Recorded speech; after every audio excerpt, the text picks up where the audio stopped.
Hello, everybody, and welcome back. It is Security Happy Hour. And I am here today with some amazing people. I mean, everybody knows Alyssa's amazing. I've been trying to tell everybody else that good old Miss Williams down here is amazing, but she doesn't like to believe it, but she is.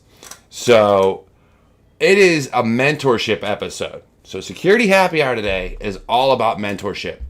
And one of the things that I want people to realize and people to understand is that mentorship can be for any field, any area. It does not matter, right? Because no matter what field you go into, no matter how you progress in your career, mentoring, you're always going to have a mentor. You're always going to be, you should hopefully be a mentor at some point in your career, because it's all about guiding others. And then, you know, I have my own opinions on how we should choose mentors. But ideally, you know, you should have one no matter what career field you're in. So starting off, just because she's never been on this been on this show, and everybody knows and loves Alyssa, everybody I talk to loves Alyssa, and I'm talking, I talk to people that I didn't even know were on Twitter, and they're like, oh yeah, Alyssa Miller's amazing. So I want to talk to Miss Williams down here because, in case y'all didn't know, she's the one that did the slides for the last 2 weeks. And then I did this one because she's been busy and I didn't know she was going to be able to be on the show, hence the reason she's not on the slide. But she still said she was going to be on, so I'm glad to have her here. So Miss Williams, before we get started talking about mentorship, especially because you've never been on this show before, where are you at in your career and how did you get to where you're at? Okay, so I'm back in tech. So as far as where I'm at in my career, I am back in tech. I guess that's what I can say. I don't know how far back I should go and try to make it really short. I was in the military for a little bit, did tech there, got out, went to school for tech, hardware, electronics engineering for in associates. And then I did some stuff in IT, very, very, very, very short amount of time, very basic IT, help desk, desktop support. And then I moved to Austin to do a computer programming degree. And then I figured that that wasn't what I wanted to do. It wasn't invasive, it was just learning Python. So I went into some dark times of depression.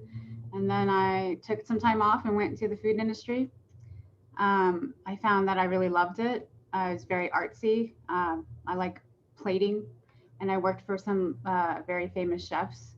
So whenever I do anything, I try to go hard. So I'm not going to like go to the food industry and go work at McDonald's. I'm going to work for Chef Kish, who's top chef, chef, or like Stephen McHugh, who's like James Beard Award,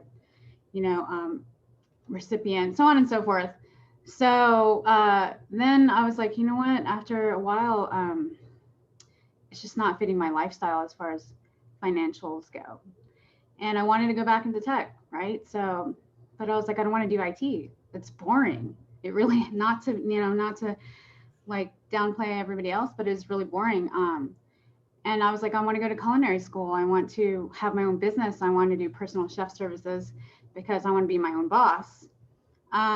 So, the VA pays for school. And I went to them and they're like, why do you want to go be a chef? And I said, because I'm passionate about it. And she literally told me, we don't do passion here. And my chair went back like a million miles back. And I was like, oh my God, are you kidding me? So she's like, we want you to stick with what you know, which is the tech industry. And we want you to think about it. And I was like, okay. So I went back to the food industry for a little bit, stressed out there, wasn't making a lot of money. And I was like, yeah, this doesn't fit my lifestyle.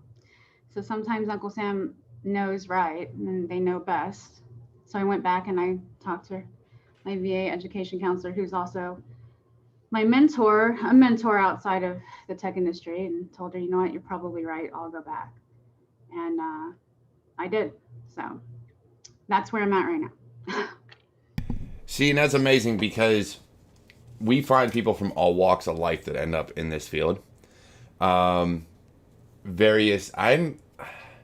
I'm one of the few that stuck with IT and cybersecurity, but it wasn't without asking for help.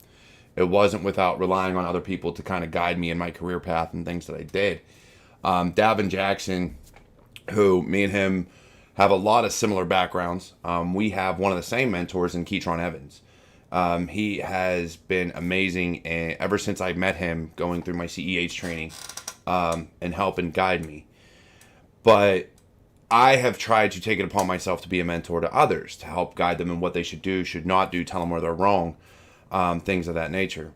But it is always good to have someone. So you said the VA counselor is currently, or was, or is one of your mentors.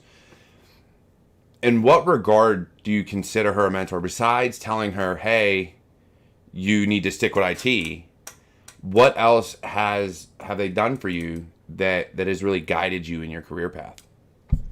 Well, I think more on the emotional aspect, any venting, any happiness that I go through. She's always somebody I let her know everything. And I think that, and I've also found, because you know how veterans get upset about not being able to keep communication with their counselors. But I think that if you make the effort to make the communication, they will write back to you, and they will write back to you right away. So it's just like more like, oh my God, like I'm in these honor societies, I'm in these leadership positions. This is what I got in class, this is what I'm doing in class. Like that kind of mentorship. She is there to listen to me and then give me like her advice or her praises. So yeah. And that's something that we definitely need. And Alyssa, I don't know how you do what you do. I really don't, because you inspire so many people. I don't know if you realize it, but you mentor people without mentoring them. And so, being who you are, has there been an instance where you were the mentee and were mentored by somebody, and what was that experience like? Like, what type of mentor were they for you? I mean, do you think I got this far in my career without a mentor? Oh my gosh. No, of course. Yeah. I mean, I don't think you get anywhere in really any career path, but certainly not security, not IT, if you're not working and learning from other people. And this is the thing. There are different people who've been mentors to me throughout my career and in differing ways. Right. I mean, you can go out and you can seek those mentor relationships that are really formal, where you sit down and maybe, you set up a cadence once a week, twice a month, something like that you get together and you talk. But where I've actually had the most success with my mentorships have been where they more or less occurred naturally, right? Kind of organically, where I happened to be working with somebody or exposed to somebody, and it sort of became, not quite a friendship, but more than just coworkers or colleagues.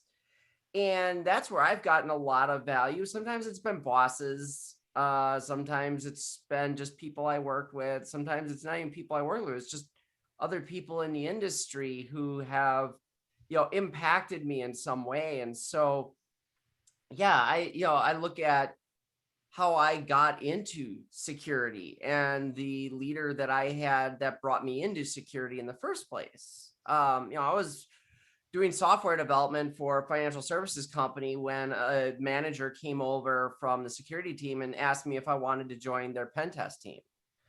And, I told her point blank right from the start. I'm like, I don't know anything about pen testing. And she goes, well, you're smart. You'll figure it out.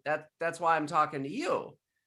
And yeah, and I mean, I didn't learn a damn thing about pen testing from her, and there was no chance I ever was going to. Like, I mean, that's not who she was.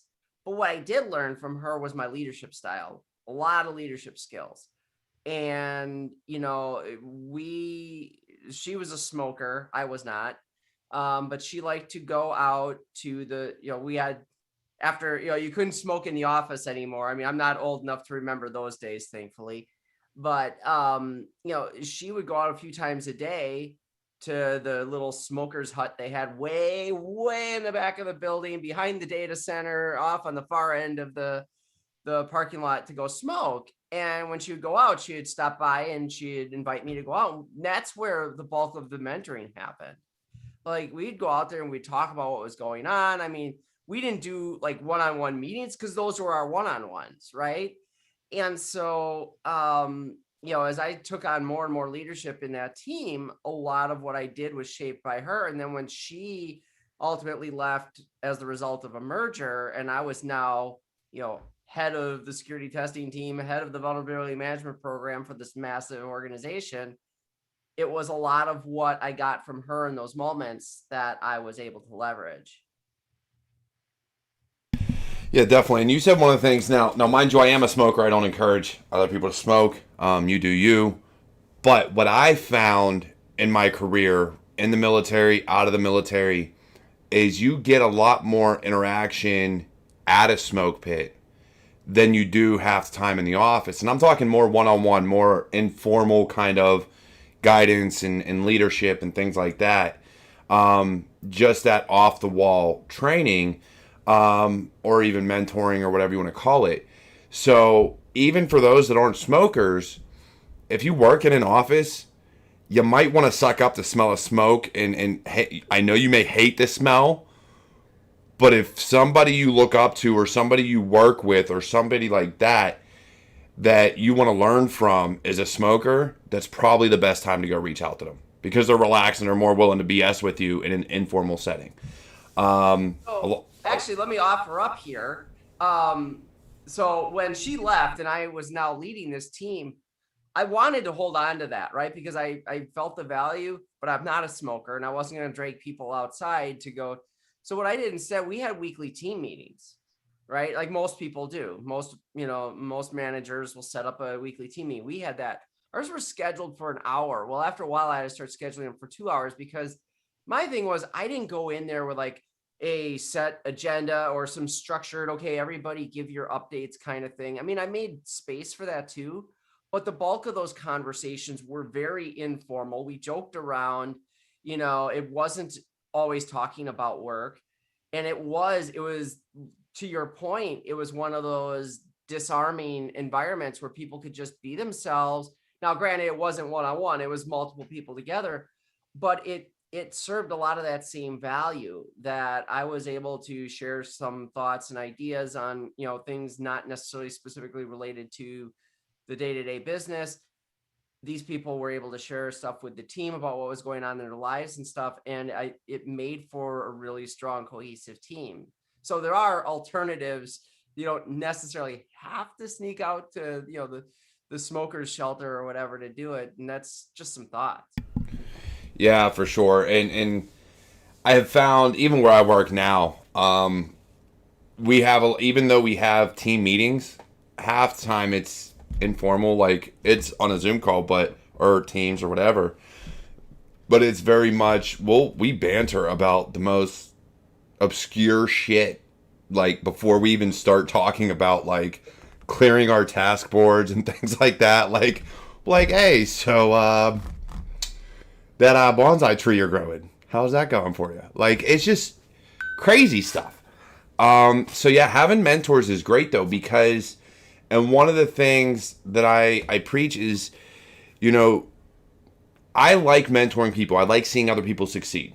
And I've said this on a video. I have it on my wall.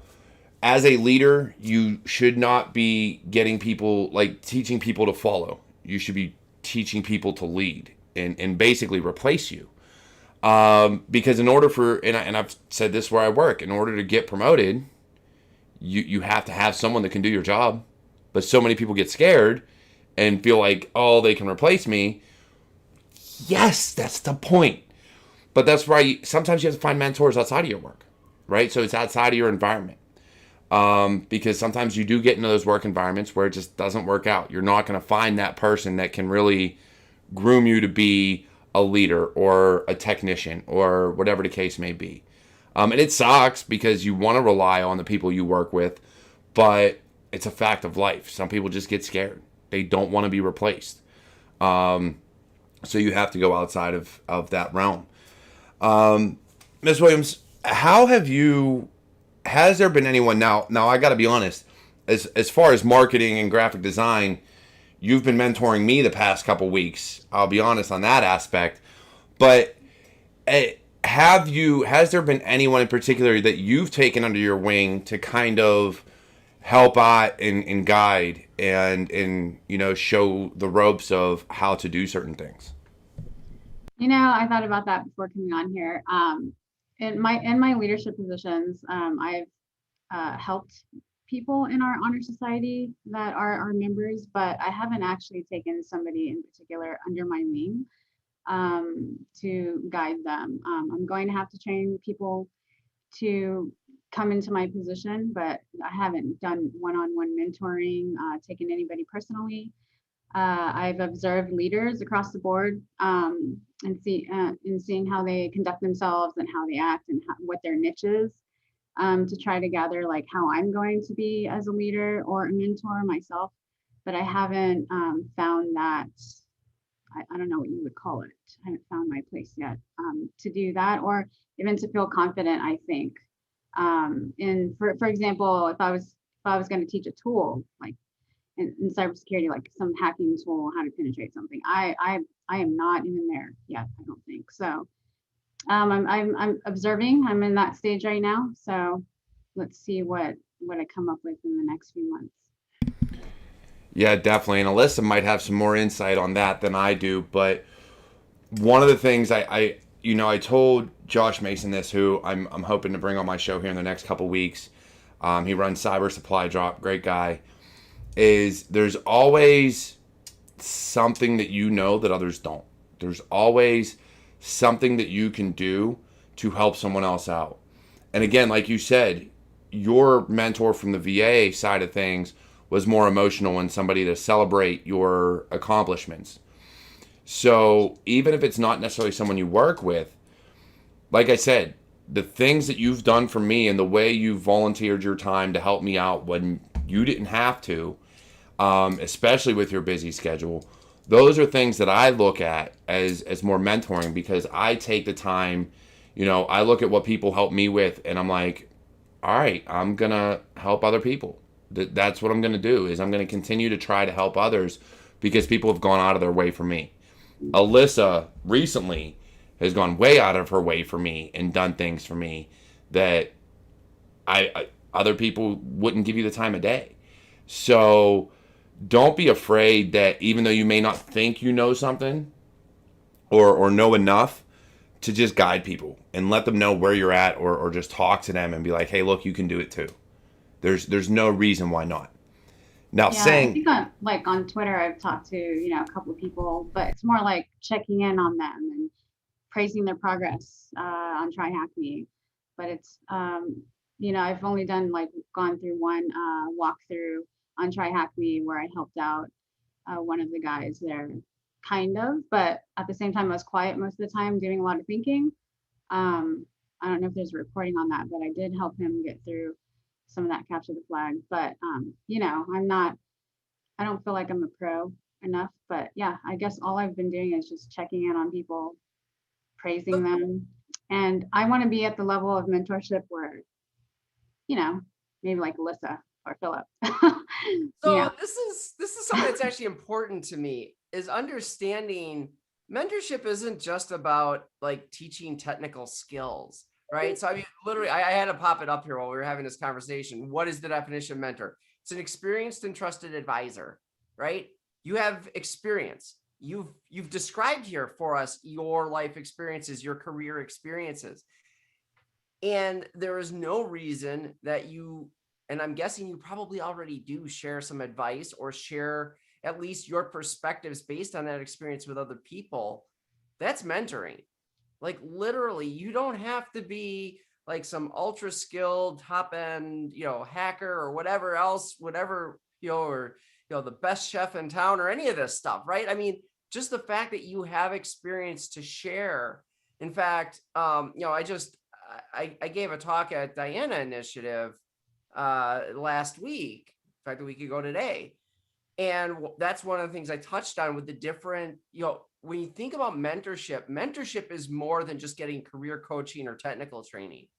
Mentorship is learning about that mentor and their life experience and their career experience, because even if it doesn't directly apply to the mentee, if you will, there's still a lot to be learned from that. And having that person just to bounce ideas off of, or like you just described, be there in your corner, keeping you accountable and cheering you on, that's huge, right? I mean, that's all mentorship. Mentorship is not just, yeah, we get together every 2 weeks and we work on try hack me exercises, or we get together and do a study session for the security plus or whatever. Those are ways to do it too, but that's not the only way. So all this to say, give yourself more credit. Yeah, for sure. I completely agree. And in that regard, one of the things I will say is you have to be willing to say no, and you have to be willing to put someone in their place. It's kind of like when you look at your best friends, and I had this conversation, or saw a post on Facebook, or I forget what I was looking at, but you don't look, and actually, Greg Thomas, who I had on the show last week, shared a post. You don't want yes men in your corner, because you don't want someone that's going to always tell you, yeah, go ahead, do it. You're right. You're on the right track. Yeah, go for that. Because guess what? Sometimes you're an idiot and doing the wrong fucking thing. I know as a male, there's times I'm doing the wrong fucking thing. And I rely on my best friend in Texas and my wife to put me in line and be like, look, jackass, stop that shit. Like, you're being stupid.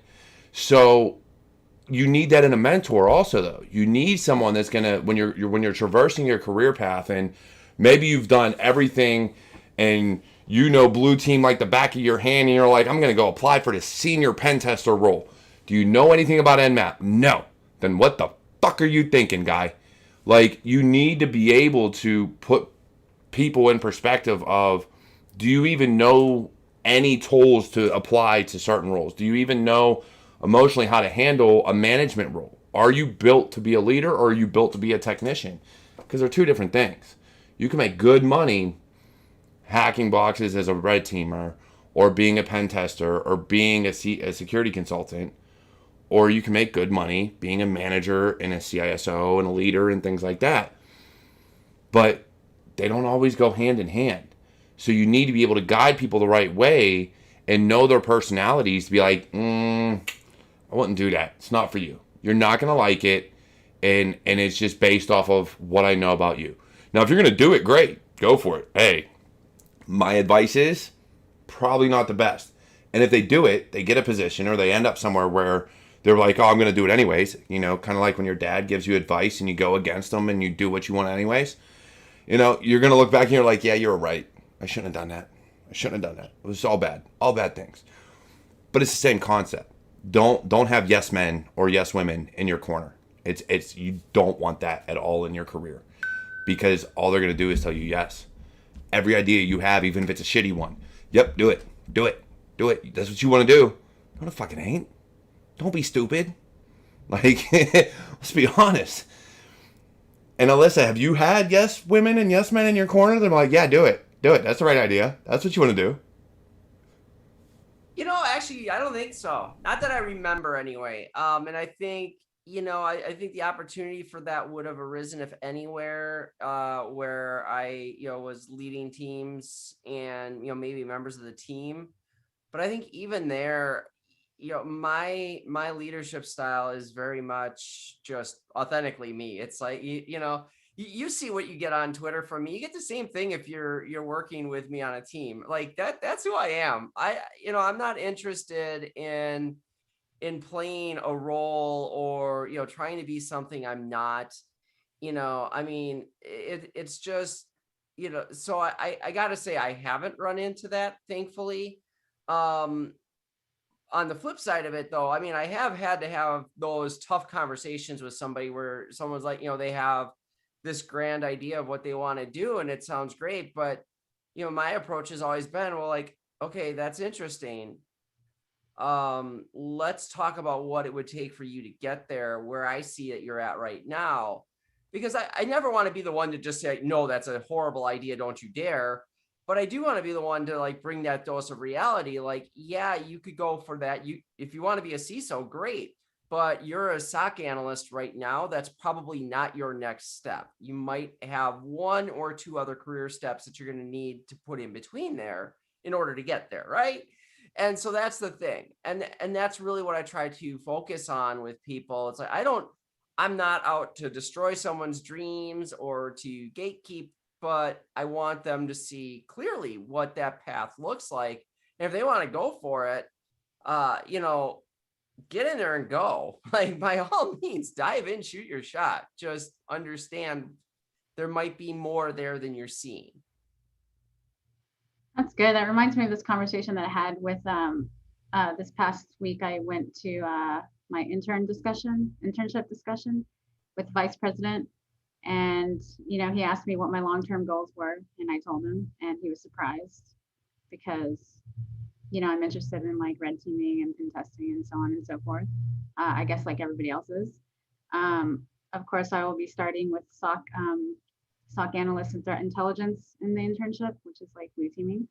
But like you said, Alyssa, he did explain the steps to get there. So like, I think you said it too earlier, you have to learn all of like the blue like SOC analyst role in order to get to the pen testing. He said the same thing to me. He said that by that time you might not want to be a pen tester anymore. You might want to do something else. He said that I might not even want to be a CISO anymore. So on and so forth. Yeah, it's just like that whole talk. It was like a mentorship type talk. This is like the same thing I'm hearing here. He did say that he will get me in touch with one of the CISOs that mentored him so he can mentor me and then have lunch with somebody else that's in the C status. But he thinks that, I'm going to have to go through the steps to do what I want me to do. Yeah. Yeah, and that's legit, right? I mean, this is one of the beautiful things about security is you can go in a lot of different directions and you can try things and you can find out that you don't like it, and there's plenty of other directions to go. I also, though, and I wasn't there for this conversation clearly, but it always worries me a little bit too when people start down that, well, and by the time you get there, you may not want it, because sometimes that becomes a hidden way of like trying to talk people out of it. And I'll admit, first of all, like CISO role is one of those that it seems like everybody in security, has that dream. Like, I want to be the CISO of an org. And there is legitimacy in that when you actually see what's involved in that. Ask accidental CISO sometime what happens when you fall into that role. There's a lot of things that you don't necessarily realize early on. Eric, Cyber Papa just put on the YouTube chat. He's like, you don't want to be a CISO, trust me, because he's been one of the past. Like a lot of responsibility without Fall guy, fall girl. That's what you become these days. You become the person they say it's your fault. And you have to understand what it's like to walk into a board meeting and have to present on cybersecurity to the board. And what that means when you spend, the bulk of your week is spent building a slide deck that you're going to present to the board. Okay. I mean, that is not for everybody. Okay. I mean, it's funny. So quick story, I'm a BSO, so kind of like almost CISO junior, I guess, in some semblance of the term. I just got this is why I'm speaking this kind of from experience. I just got a new laptop. Yeah, don't give me shit. 7 months in and I broke my laptop. I had to get a new one. But I'm looking at my old one and what I got a copy off. And normally there would be like a whole process of getting everything I got a copy from one machine to the other. Yeah, it was my documents, my pictures. Literally, that is the only things I had a copy of, because that's what I do all day. Everything else is in email, and so that's where, I caution people when you're looking, you're seeing that CISO. Well, it's like, ooh, that's the very top that you can go like most of your meetings. This could have been an email. See my calendar. How many of you are triple booked for 40% of your day? I mean, it was like that in the spring. I mean, I know this is like very minor, but like in the spring semester, like in my honor societies, I had like all these meetings too, and I was like, this is how it's going to be like later on in life. Like, it's crazy. Like, yes, it does take up a lot of your time and day, and you have to like sacrifice your studies. Yeah. Yeah, and you have I to would taste accept of that. that. And who do you think they're going to call? So you're the CISO. Who do you think they're calling at 2 a.m. when they've discovered a data breach? Mm-hmm. They're not waiting until 8 a.m. when you get your butt out of bed to call you up. No, you're the CISO. You're getting called at 2 a.m. Hey, we've got an IR call. You got to jump on this. Being a CISO is just as bad as working at an MSSP as an analyst or an engineer. And I will tell you from experience, because I have been called at 2 a.m., hey, our client had a data breach and we need your help to go through and look at logs and figure all this shit out. Yeah. Motherfucker, I was sleeping. It was so comfortable. But yeah, I mean, the point being, I don't mean to suggest for a minute it's not enjoyable and it isn't a wonderful job. And and not even as a CISO yet, I love my job as it is, right? And I do see that being my next step. I mean, honestly, whenever it is that I ultimately leave this role, my anticipation is it will be to take over as a CISO somewhere. But yeah, it's just, there is some realism to it. It's not for everybody. Some people want to stay in the tech and they want to be working day to day in tech, and that's awesome. And there's a lot of great ways that you can progress in that and stay there and make stacks of money, right? So if it's about the money or the prestige, you can get there. Or like, you can have all that without being a CISO. And that again is where it's like, okay, the right kind of coaching. Don't try to talk somebody out of being a CISO.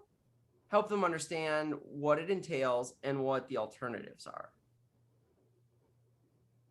Yeah, for sure. And that's so one of the things, and this is why I like consulting, because one of the things I've learned throughout my career is I don't want to work for an organization where it's just that organization I'm responsible for.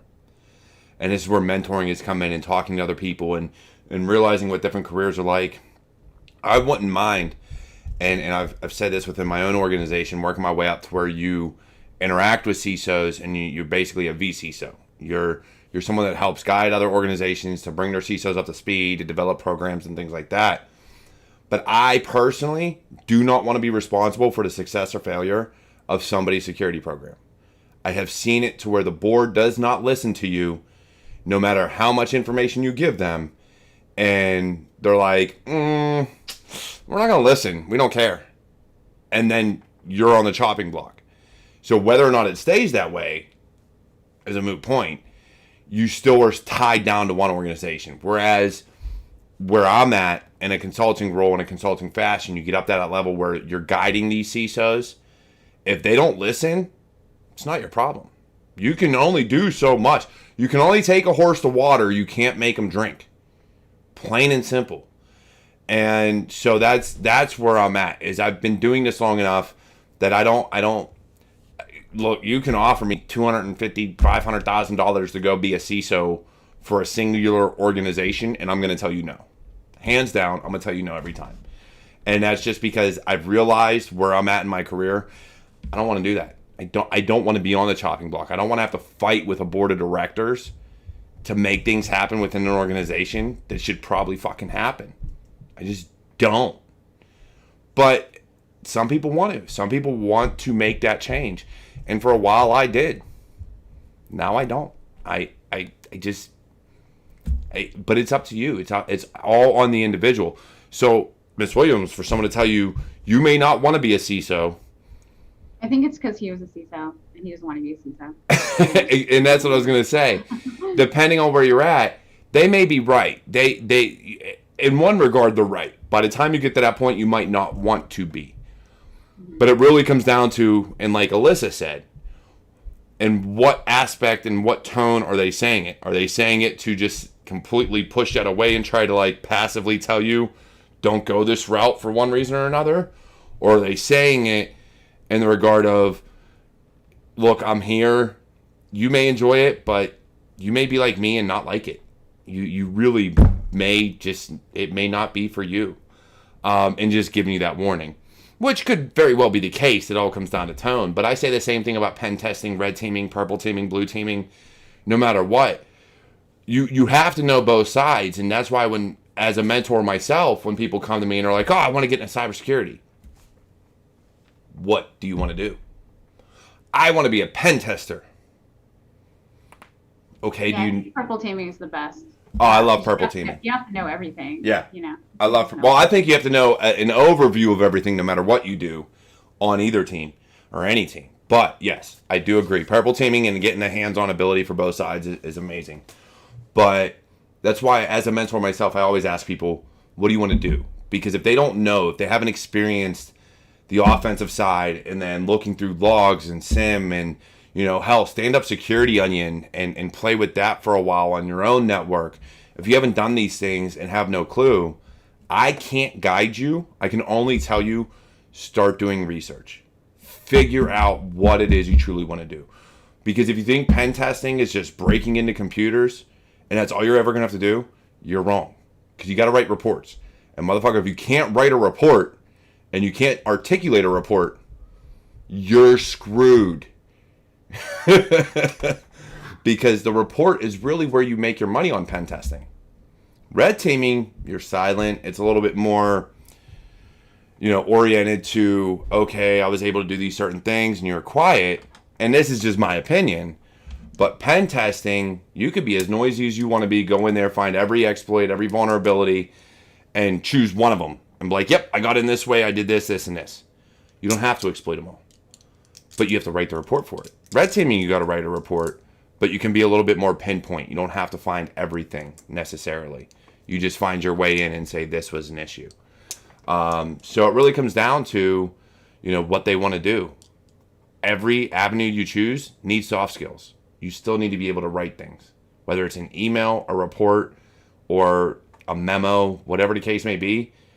God help me, and God help you. I hope you can write, because it is a very, very important skill that a lot of technicians outside, once they get past that junior level where it doesn't necessarily matter all the time, you hit that mid and senior level, God, I hope you can write.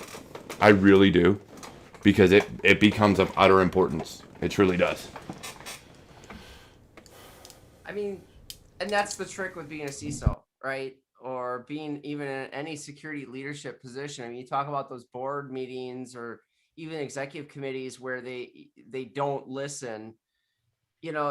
That's the challenge of being in those higher level leadership roles in security is, okay, yeah, you can't make the horse drink, but the challenge is getting better and better at convincing the horse to drink. And this is something, I mean, I've gotten into epic arguments with people over this who, will sit there and scream, well, they just don't listen, they don't care, whatever. And I say, well, that's on you. That's on you as the security person.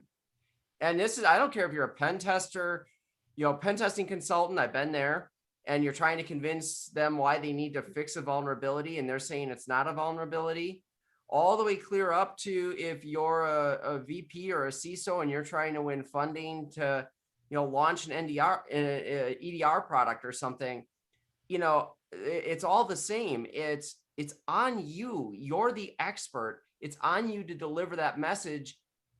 Here's the key, in a way that means something to them, right? And so this is, so when you say soft skills, I call them core skills or core transferable skills. This is where it's at. And I mean, that's whether you're a mentor. I mean, that comes into play even if you're mentoring, like understanding, like we were talking about before, I can tell you, no, that's a horrible idea and you're going to do it anyway. Or I can share with you more information where you get to the decision that's right for you. And, I think, that's where our industry in general can do better. It's where I'd like to see more mentors focus some of their effort is just helping people understand that aspect of it, because empathy is a really hard thing to develop if you don't have it. So helping people figure out how to develop it when they don't have it. Really useful stuff. Well, and you said it, empathy, right? Because for veterans, we empathize with what we went through. For different groups, they empathize where they came from. So whether it's TechSec chicks, blacks in cyber, the Latinx community. Yes, Eric, I mentioned the Latinx community for you.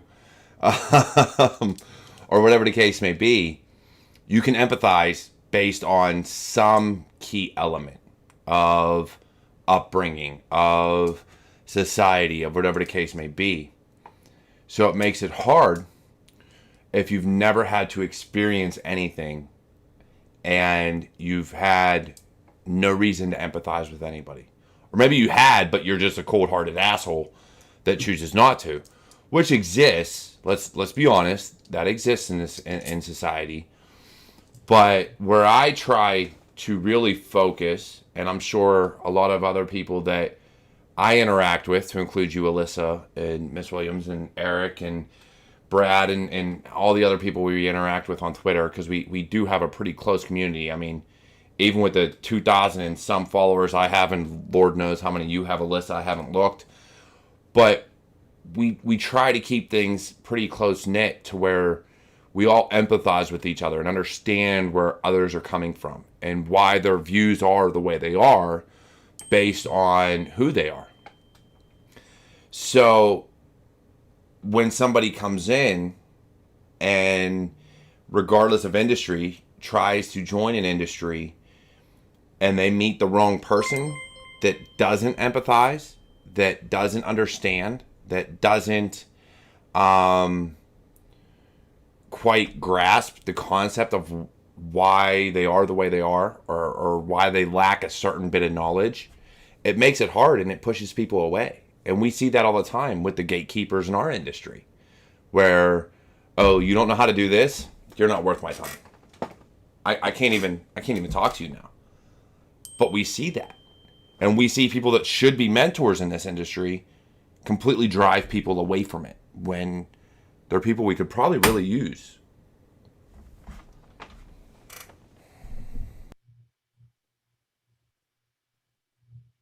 Yeah, I mean, again, that's another thing I know I've talked about in a few different conference talks and so forth.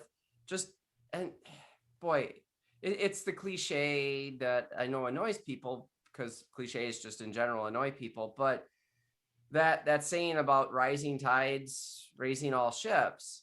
Well, let me tell you point blank, I've watched this come to fruition, right? I have watched people whose trajectory, if you will, in the security community was super steep. Like, they were accelerating fast. They were doing lots of conference talks.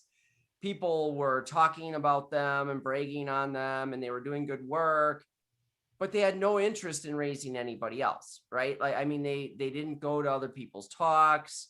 They, everything that they tweeted was so self-absorbed that, they kind of plateaued, and now they're on the downswing. I've watched that happen to two people now. And then I've seen the people who, care to raise other people. And I've seen what that does.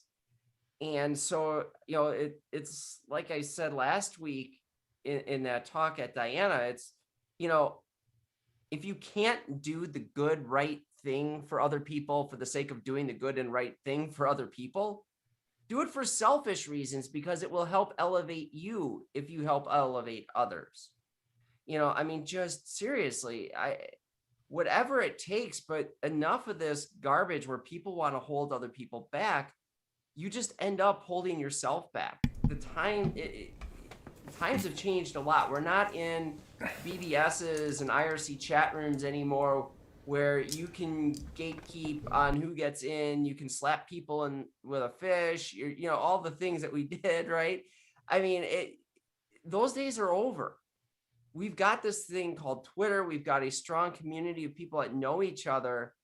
And when you get seen as somebody who has an interest in helping other people, people come to your side and they want to help and they want to be a part of that too. When they see you gatekeeping and being an absolute jackass, they don't want any part of you.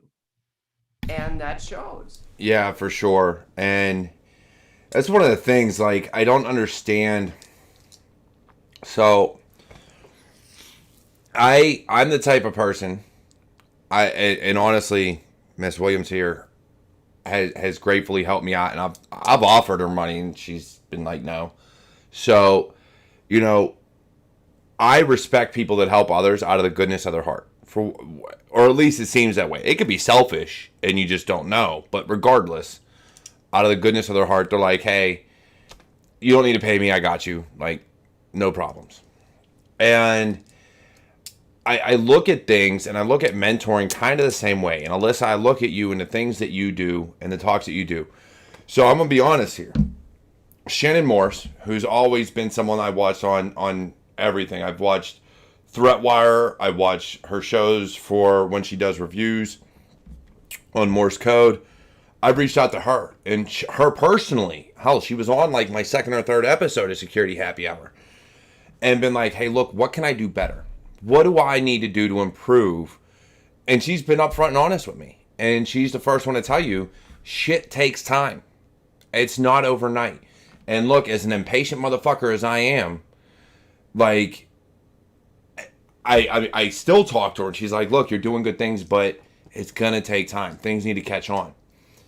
And so even for me, it's hard to continue like every day lifting others up, doing things for other people. And I do it because I believe in what they're doing, while at the same time I understand I won't lie.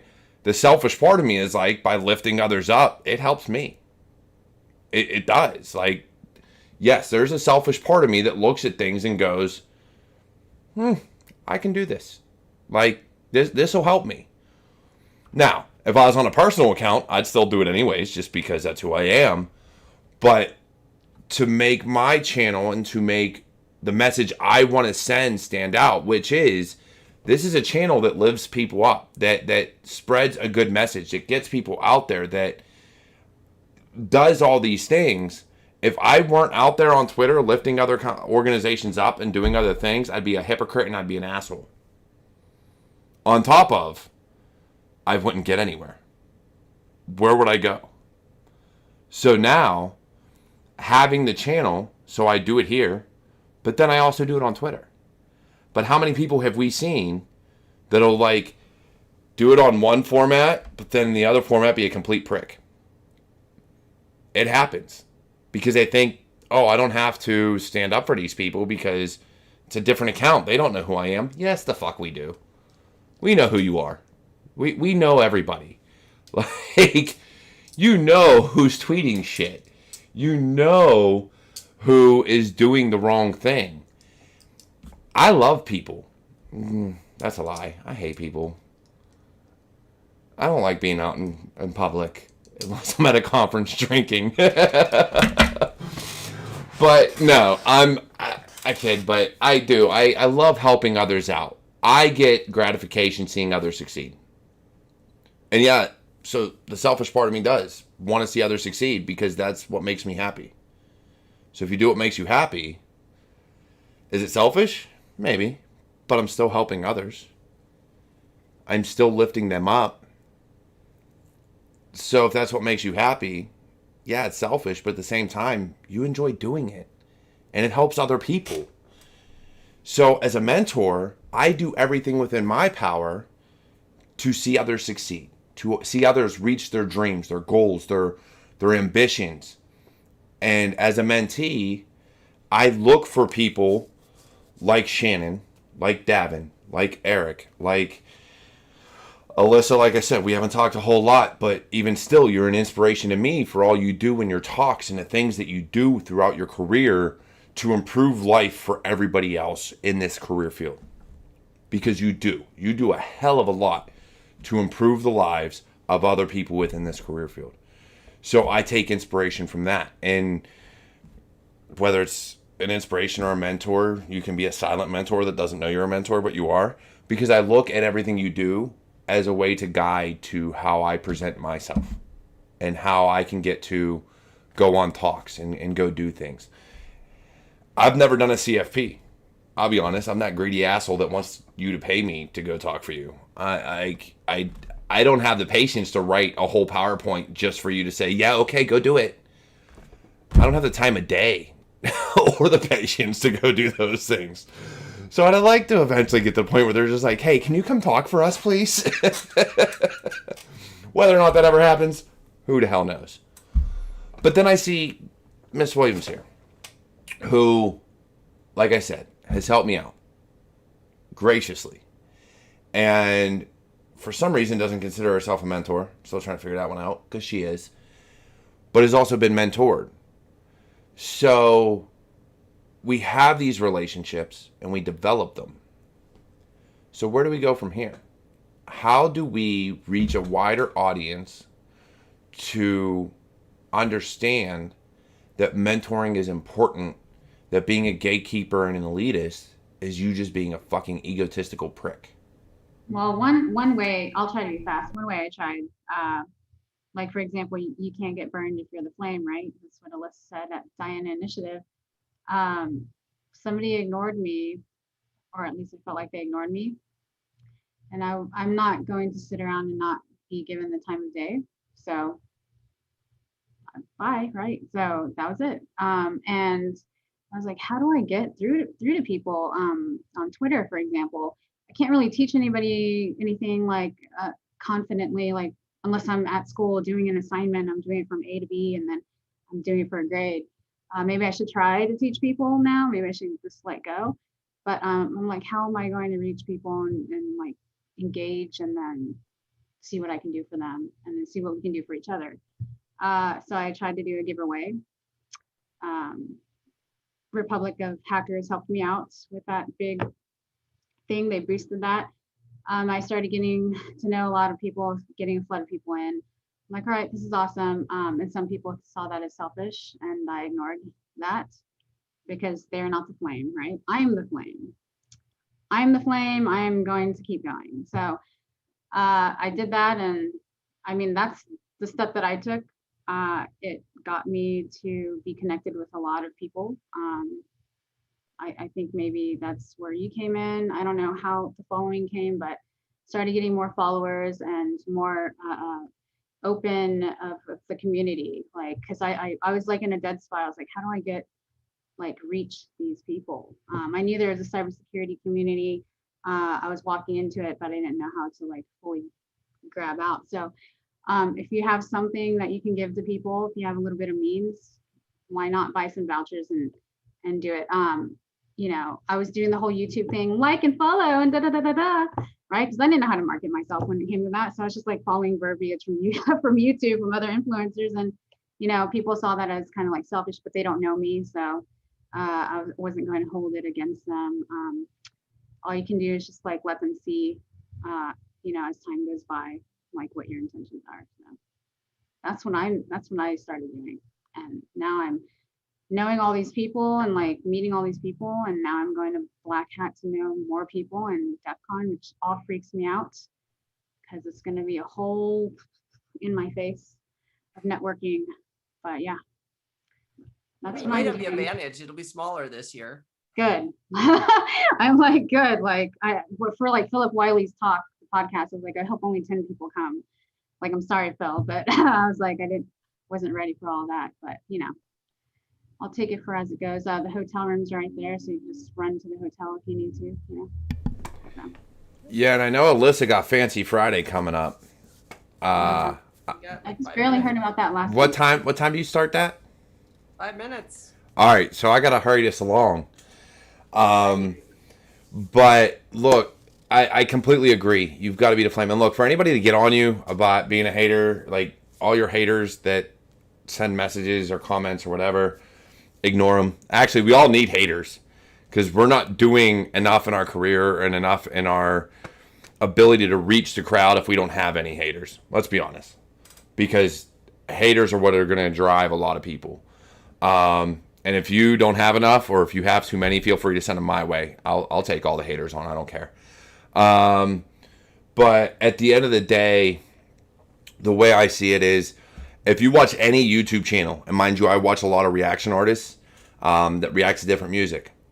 Every single one of them say follow, subscribe, hit the alarm bell, all that stuff. Yeah. And please, if you're watching now and you haven't done it yet, if you're on Twitch, go ahead and hit follow. If you're on YouTube, subscribe, comment, share, all those fun things.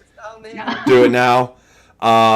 But no, honestly, that's how you have to market it. Because some people, I'll be honest, until I started watching a lot of videos, I didn't subscribe to anybody except for maybe Shannon, a few IT channels that are they might put out good stuff, and then I never went on YouTube again. And then I started watching things more and more. And yes, everybody does it. So if anybody's going to get mad at you for telling you to, for you telling people to like, subscribe, comment, share, react, whatever the case may be, tell them to go fly a fucking kite. They're worthless. Because it's not being selfish. It's getting your message out there.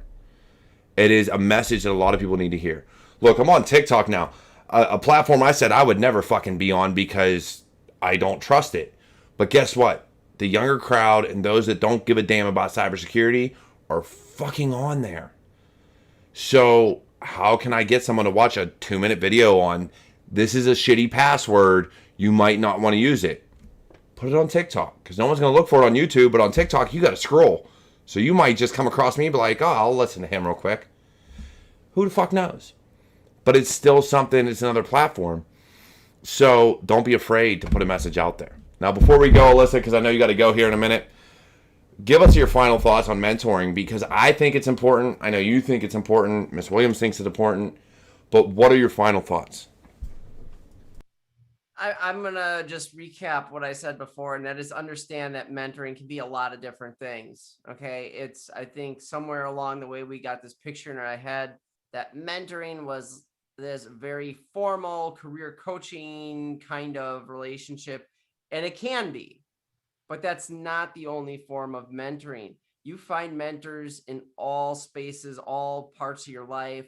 And as you mentioned yourself, you may find a mentor who's not even in cybersecurity, but helps you with perspective and gives you that outside view on the things you're doing and might be able to still help you progress in cybersecurity. So keep your ears and eyes open. Recognize when there's someone there that could be helpful when you just need a sounding board or you just need some advice, and realize that that's as much mentorship as, someone who sits down and, sets out a career plan with you or sets out a learning path for you or whatever else. Yeah, for sure. And again, Miss Williams, you said it with your VA mentor, of somebody that just kind of helps you out and guides you, whether it's emotionally or in your career path. So saying that, with final words from you, as a mentee and as a mentor, what is your final take on how the best way to go forward for anybody watching that's looking for a mentor or wants to be a mentor?